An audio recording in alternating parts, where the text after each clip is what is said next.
Now, this is very important to understand. Some people think courage comes from being a righteous warrior for God. You look out at a situation and you go, that's wrong, and I'm going to do something about that. So then you pick up a banner and you go, and what happens is it's very difficult not to be a self-righteous warrior. And this is why everybody loves these social justice warriors, because they are filled to the brim with self-righteousness. They don't know anything about life, and they're going out there beating and banging a drum, which they don't even know anything about.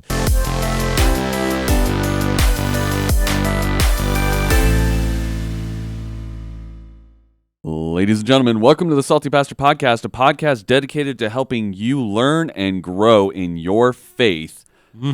We are here to encourage you, challenge you, give you prompts to think about, but ultimately it's a journey you have to do on your own. You got to do the work yourself. We can't do the work for you. You have to do it. We're just here to encourage you along the way and to just basically put things before you to go, well, do I believe that? Why do I believe that? Yes. And work your way through those. My name is Jesse Mayer. I'll be your host, and we cannot do the Salty Pastor Podcast without the Salty Pastor himself, Dr. Douglas Peake. Love the radio voice in the introduction. Always love it. Hello, everyone. I'm so glad I'm here with you today. This is a really great study we're going to do out of John 9 that just wraps up this whole thing about how you can know that your life matters, how you can have a conviction that no one can take away from you, and during the good times or even the really, really difficult times, you don't lose hope. You don't let despair take over and totally unwind you, because you know outside of yourself that your life matters, and that will never, ever change. So we're concluding our series, Your Life Matters, this week. It's the final one. Our goal was to help you figure out the answer to the questions, does my life matter?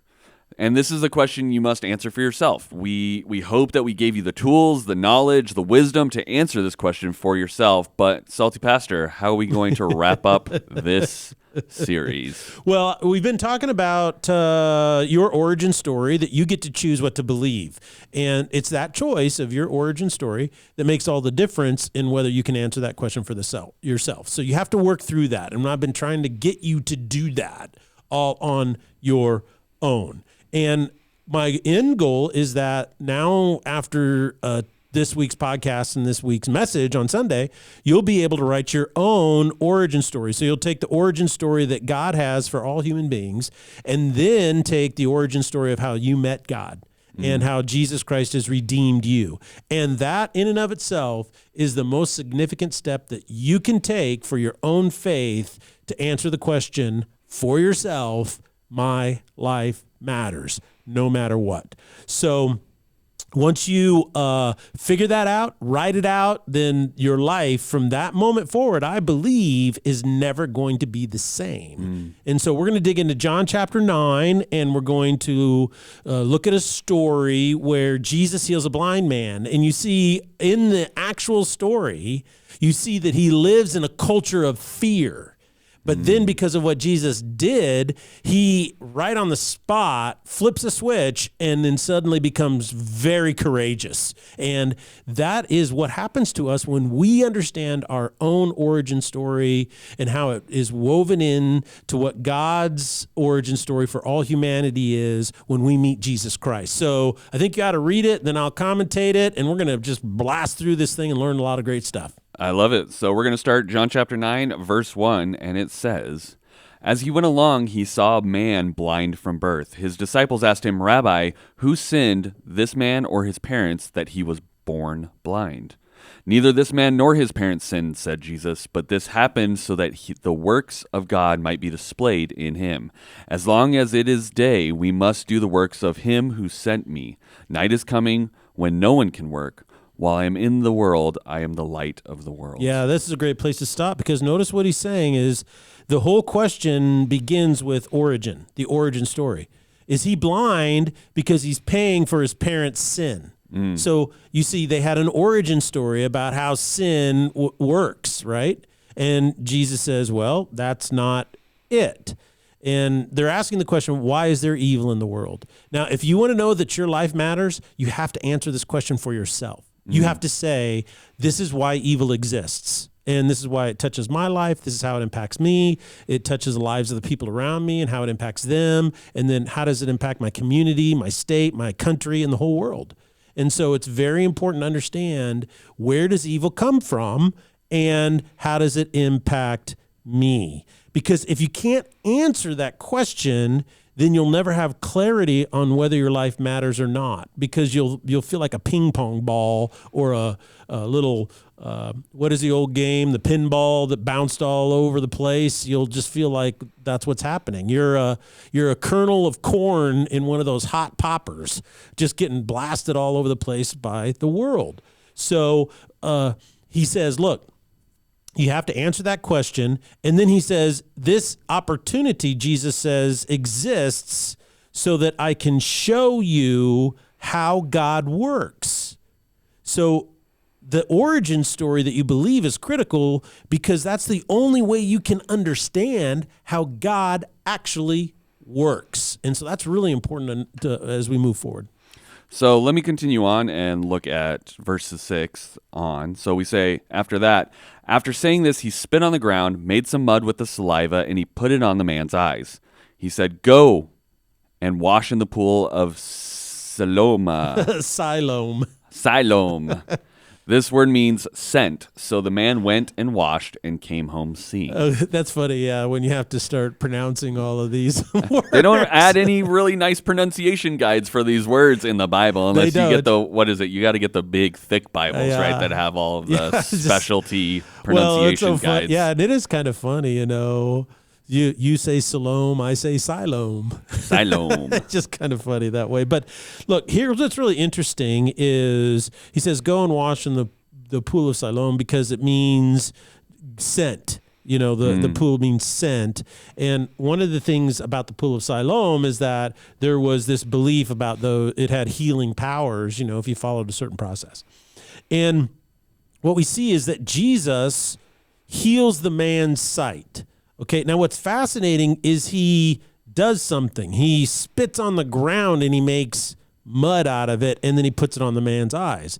So the man is there, right? And what does he have to do in the pool? He has to take the water, and then he has to wash it out of his eyes. So what I think is happening is, at the end of this chapter, we see that the physical act of healing is actually pointing to the most important healing of all, and that is the spiritual healing of your heart, where, you know, the Apostle Paul wrote that you have to let the eyes of your heart be opened. So it's a fascinating phraseology that they use to describe this, because Christianity at its core is not a religion with ceremonies and feast days and dietary habits and dress codes and things that you have to do. What it is it's a truth proposition that you believe or not. And that's why I always say what you believe is one of the most important things about you. So your origin story is what you choose to believe, and it's one of the most important things about you. And until you believe God's origin story, then you can't understand or believe your origin story when you have an encounter with the living God, which is called salvation in the Bible, where you are encountering Jesus Christ, the living God, for the redemption of your soul. So, I mean, this is really an origin story that we have to go all in on if this is going to make a significant impact on how we're living our life and what we believe about ourselves, right? Yeah, and whether you think your life matters. Do you want to move on to the next couple verses? Yeah, let's go to verse 8 and keep going. So verse 8 says, his neighbors and those who had formerly seen him begging asked, isn't this the same man who used to sit and beg? Some claimed that he was. Others said, no, he only looks like him. But he himself insisted, I am the man. How then were your eyes open, they asked. He replied, the man they called Jesus made some mud and put it on my eyes. He told me to go to, what was it? Siloam and wash. So I went and washed, and then I could see. Where is this man, they asked him. I do not know, he said. Is that interesting? Well, I mean, he was blind when he left to go wash, and Jesus just like, it's like this is the Batman thing where he disappears when you're looking away. Jesus just pulled the Batman gimmick from all the movies on this guy. Or Batman pulled the Jesus gimmick. Batman pulled the Jesus there gimmick. You go, That's baby. what it was. Well, he got the idea from somewhere, and I'm big on derivation. This is true. Well, I think what's really fascinating here is it's the testimony of what was done that starts to get out. And what's interesting is, in the situation when you're sharing your story about what Jesus has done, people ask really stupid questions.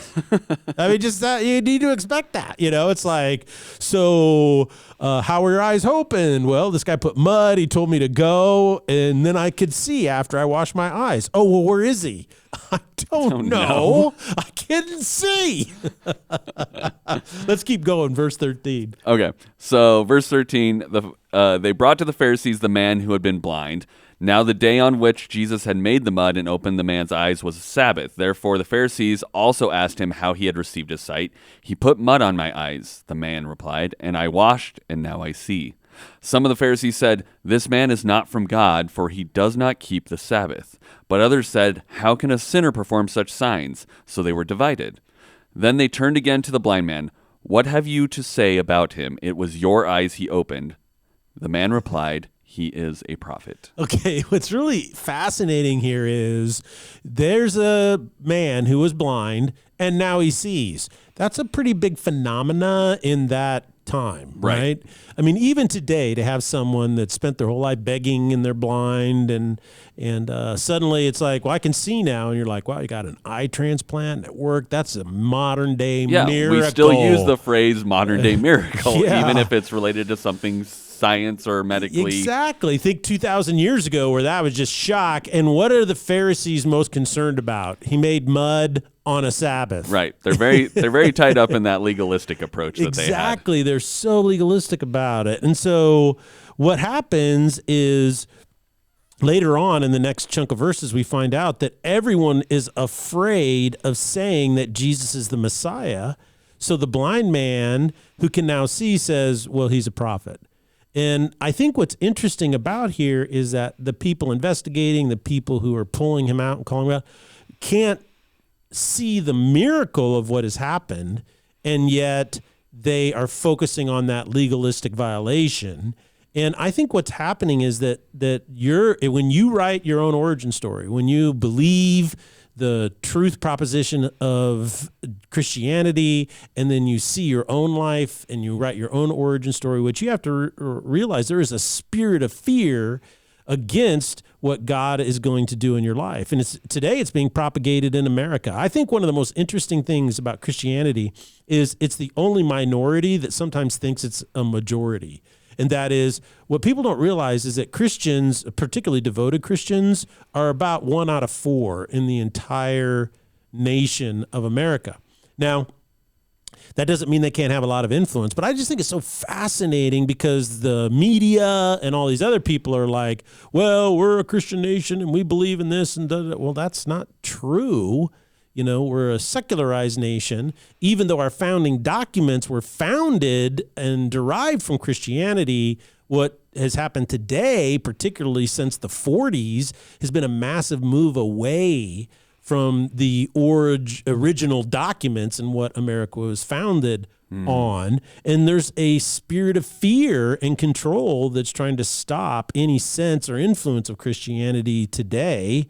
For instance, like it just happens. We'll talk a lot about this on Thursday, but Marshall Polston, he's a 21-year-old sophomore in Florida at Rollins College in Winter Park, Florida. In late March, he was suspended from university under the threat of disruption. And the reason why is because in one of his classes, his Muslim professor said that the crucifixion of Jesus was a hoax. And he said, no, there's evidence that shows. And so she threw him out of class because he challenged her on that, and then they suspended him from school. And there's a spirit of fear that's trying to be propagated against anybody sharing their origin story with Jesus. And the spirit in America today is to try to get every single person who's been touched by the love of Christ, whose life's been transformed, who has become an incredibly good person, or, I mean, maybe not a great person, but they're growing and doing better than they did before. And to me, that's what I consider or define as a good person, is you're getting better, you're growing.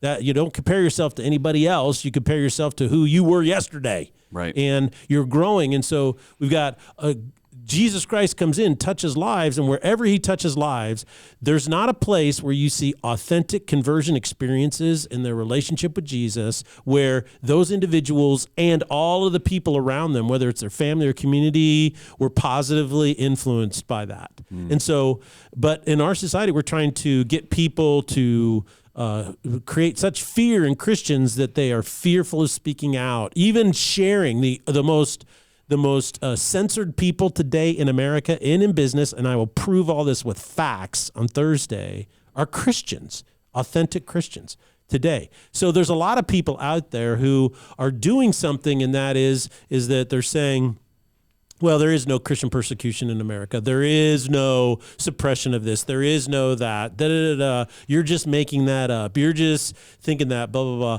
They use a term that's real popular today called gaslighting. Mm-hmm. And this is a frame a word to define a frame of reference. And it comes from a movie, right, where a man didn't want to be married anymore. So what he did is he did things to drive her insane. And one of the things is it was a very old movie, and so they had gas lights, right? And so what he would do is he would turn down the lights, and she would come in and say, "Is it darker in here?" And he goes, "No, it's not darker in here at all. It's as bright as it always has been." And so he was slowly changing stuff and then telling her it was normal, so she doubted her own sanity. So that's what this notion of gaslighting is coming from. And so that's what's happening today with Christians, and that is that people are telling you you're not persecuted. Now, that doesn't mean that you still have more freedom than any other country or nation out there. Well, that's true too. That is a true statement. I said, but where is the direction going, and what is the spirit of what's happening today? I can tell you this. I have a good friend. He was head of the entire big group of DEA people in Utah, and he was sharing with me that as he led this entire department, he had to accommodate every Hindu, he had to accommodate every Muslim, he had to accommodate every religion, every secular thing out there for everything except for Christians. Christians had no protections. They never got any accommodations at all. And he said, that's not equality. That's not fair. And that's one of the things that he was really disgusted over about our federal government. These are just examples of how it is true that in America, Christians have more freedom than any other country. That is true. But that also, you can believe another truth at the same time. And you know what that truth is? Is that our nation right now is trying to take away your religious liberty and your freedoms, and they're gaslighting you when they say they're not. Well, we have a few more verses you had said you wanted to get through. So yes, I'm sorry. Get me going. I know that's what our viewers tune in for, is for you to get a little salty. Okay. But I knew you had a plan. So verse 18. Verse 18. They still did not believe that he had been blind and had received his sight until they sent for the man's parents. "Is this your son?" they asked. "Is this the one who you say was born blind? How is it that he can now see?" They said, "We know he is our son," the parents answered, "and we know he was born blind. But how he can see now, or who opened his eyes, we do not know. Ask him. He is of age. He will speak for himself." His parents said this because they were afraid of the Jewish leaders, who had already decided that anyone who acknowledged that Jesus was the Messiah would be put out of the synagogue. That was why his parents said, "He is of age. Ask him." Now, this is cancel culture at its finest right here.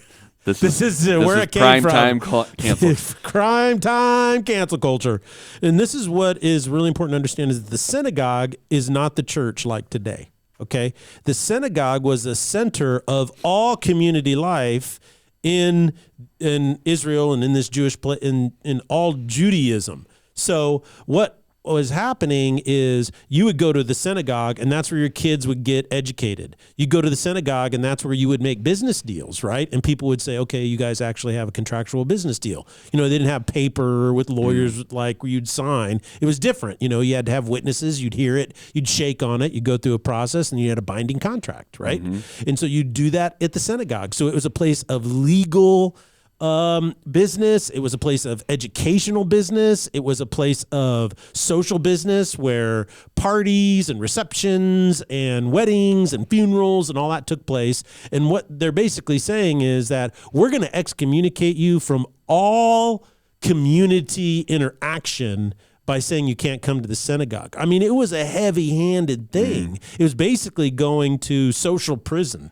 You're going to be quarantined from everybody, and you're not going to have you can't do business, you can't get your kids educated, you can't go to school, you can't do any of these things. And they had already predetermined that's what's going to happen. And I believe that that's the end goal of what's happening all across the world, let alone in America, with the movements of these postmodern Marxists that are trying to have greater influence, and what cancel culture is all about. Cancel culture is trying to get any ideas that you might have that they disagree with completely eradicated so that nobody hears them.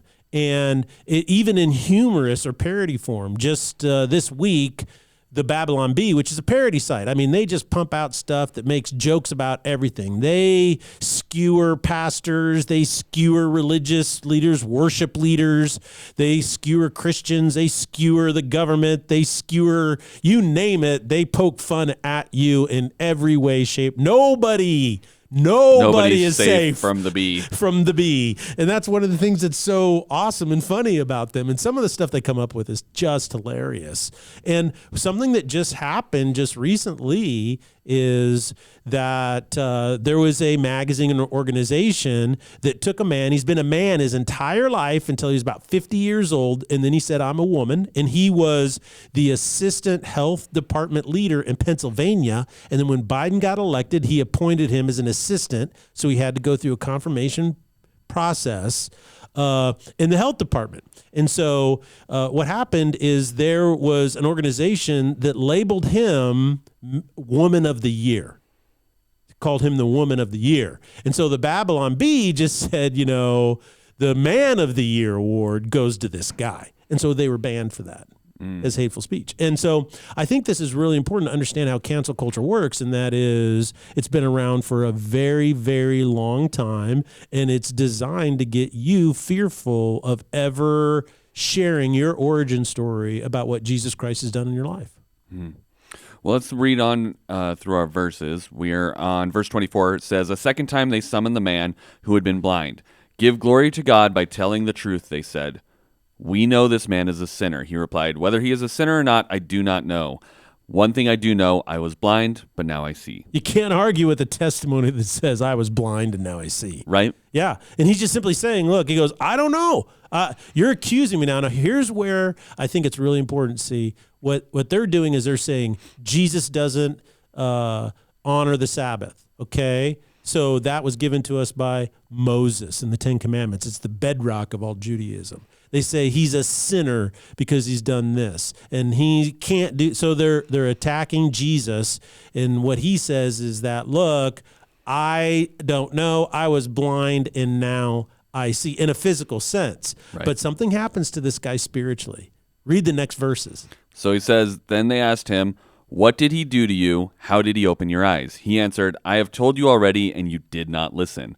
Why do you want to hear it again? Do you want to become his disciples too?'" Oh, and then he really slams them. He goes, oh, you want to be their disciples too? This is called sarcasm at its finest. He's getting a little sassy with them at this point. So the formerly blind man has had enough, and he gets sarcastic and facetious with them. And that is when you focus on what Jesus has done in your life, guess what happens? You get more courageous, not less. You get more bold, not less. You get more confident, not less. Confidence doesn't come by believing falsehoods. Confidence comes when you believe a truth that is unchangeable conviction in your own life. And what's that? I was blind, now I see.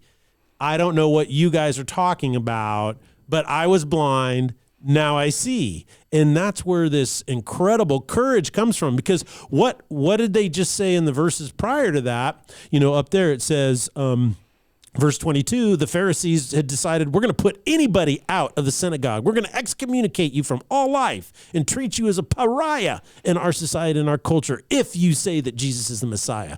And here this guy, even knowing everything that's on the line, what does he do? He suddenly switches from fear into full-blown courage. And that's what happens to you in your life when you focus on what Jesus has done in your life. Now, this is very important to understand. Some people think courage comes from being a righteous warrior for God. You look out at a situation and you go, that's wrong, and I'm going to do something about that. So then you pick up a banner and you go, and what happens is it's very difficult not to be a self-righteous warrior. And this is why everybody loves these social justice warriors, because they are filled to the brim with self-righteousness. They don't know anything about life, and they're going out there beating and banging a drum, which they don't even know anything about. And that's a problem with self-righteousness. It doesn't win anybody over. But when you boldly go out in courage and say, this is what Jesus has done in my life, no one can argue with that. It becomes a powerful testimony. So let's see how the Pharisees react. Verse 28. And they said, or it says, then they hurled insults at him and said, right there, isn't that funny? They don't come back and say, oh, that's interesting. They start hurling insults at him. They're not thrilled with that idea. Then they hurled insults at him and said, you are this fellow's disciple. We are disciples of Moses. We know that God spoke to Moses, but as for this fellow, we don't even know where he comes from. The man answered, now that is remarkable. You don't know where he comes from, yet he opened my eyes. We know that God does not listen to sinners. He listens to godly persons who does his will. Nobody has ever heard of opening the eyes of a man born blind. If this man were not from God, he could do nothing. See how important this is to note, and that is the discourse is not attempting to lay out a doctrine of healing from God, that God heals, good people or not good people. And so he's not trying to do that. What this discourse is showing is that this formerly blind man becomes so courageous that he uses their own logic against them. You see, that what they're doing is so irrational, he uses their logic against them. Now, in the situation, when you know your own origin story and you become courageous and you say this is what Jesus done, you can use people's logic against them because they're going to say really dumb things. They're going to say irrational things, and you just need to expect that. You need to expect that that's happened because their outrage is designed for one reason and one reason only, and that is to control you and to get you to be so afraid you won't speak up. And that's the reaction of everyone who rejects the truth of Jesus and what he has done in your life. And you just have to be ready for that. When Jesus does something dramatic in your life, there's going to be people who are going to try to discredit it, hurl insults at you over it, no matter what. But if you want your life to matter, you got to be braced for it and ready for it. So let's continue on. The Pharisees are not thrilled at this answer either, and so they reply, you were steeped in sin at birth. How dare you lecture us? And they threw him out. So they're done listening at this point. He got canceled there, But really, what's so interesting is the way you know how to stop cancel culture is you get courageous, you stand up for the truth, and once everybody's canceled, guess what? There is no cancel culture because there's nobody in it. Right. What happens is you create a brand new community. And this is where you see, now John's gospel was written much later. And what happens is Christianity originally was moving and growing within the synagogues throughout the Roman Empire. But what happened is after the fall of Jerusalem in 70 AD, the Roman Empire basically took a really dim view of Judaism and ejected a lot of them from the empire, banished a lot of them. So these synagogues dried up, and we see now the moving of the church out of the synagogue, and the church has never been a building, but the church moved out of the synagogue, and it moved into homes, and it moved into predominantly these other communal places of worship, which were mostly homes, because it was illegal to be a Christian and you couldn't build a church building. So there weren't any church buildings. There were just churches meeting in this community. And that was the fastest period of time of growth, percentage-wise, in the life of the church over the last 2,000 years. Well, we have a few more verses that I'd like to talk about. So starting at 35, Jesus had heard that they had thrown him out, and when he found them, he said, do you believe in the Son of Man? Who is he, sir? The man asked. Tell me so that I may believe in him. Jesus said, you have now seen him. In fact, he is the one speaking with you. The man said, Lord, I believe, and he worshipped him. Jesus said, for judgment I have come into this world, so that the blind will see, and those who see will become blind. Yeah, so here's what's really neat is what happens when you're courageous? What happens when you stand up for what Jesus has done in your life, And what happens when you're canceled or you're taken out? Guess who shows up? Jesus. Every single time. Jesus comes to him after the event and he comforts him and he lifts him up. And he says, look, when you act courageously, your faith is always rewarded. And I really love this phraseology that the Apostle John uses. And he says, do you believe? And that's what happens is when we get something bad happens to us, we feel like we get canceled. Jesus shows up and says, do you believe in the Son of Man? Do you believe in me? And when you say yes, and he says, well, you've seen me. In fact, I'm now speaking to you. I'm comforting you. So when you act courageously, Jesus always rewards your faith. So the last two verses we wanted to look at today were starting at verse 40. It says, some Pharisees who were with him heard him say this and asked, what? Are we blind too? Jesus said, if you were blind, you would not be guilty of sin. But now that you claim you can see, your guilt remains. Now, this is a really very important verse for a lot of reasons, okay? First of all, it shows us that the truth of what just happened was spiritual blindness is a choice. And it's all about the spiritual blindness being removed, and your spiritual eyes of your heart are brought from death to life. And that's his own point. It also answers the question that people often ask, and that is, well, what about people who've never heard of Jesus? And he says, look, if you're blind, you are not guilty of sin. So if you've never heard, you're not guilty in that regard. He goes, but you don't have that option. You claim you can see, but your guilt remains. And so he's saying you are under guilt and judgment because you're not willing to accept the origin story of God, and you're not willing to have your own death to life origin story. You're not willing to be reborn into newness. And so your guilt stays on you. It's not removed. And until it is removed, which you can't remove it yourself, only the blood of Christ can do that, then you're going to be perpetually blind and guilty on top of that. So I think this whole passage of Scripture just reveals what happens when you grab onto your own origin story and what Christ does in you, and how that actually brings you to a point in your life where you say, aha, now I know why my life matters. And this is something that no one can ever take away from me. Well, thank you so much for walking us through these verses, Pastor. I'm excited to hear more about what you're going to say on Thursday on how the practicality of these verses apply to our lives and what Jesus is talking about applies to us now. And I hope you guys just tune in on Thursday to join us for that. Make sure you leave a comment, and if you're watching on YouTube, leave a comment. If you're listening on Apple Podcasts, leave a comment. We love to see those. We love to see what you guys are getting out of these and how they're affecting you. I get a lot of people coming up to me at Foothills telling me, oh, hey, I listened to this episode. I really liked it. Or, hey, when are you guys going to talk about blank again? Things like that. And so for those of you who don't run into us on a weekly basis, we'd love to hear what you're seeing and what you're hearing. Love to hear from you, yes. So please leave those, and we'll see you on Thursday on the next episode of the Salty Pastor Podcast. You.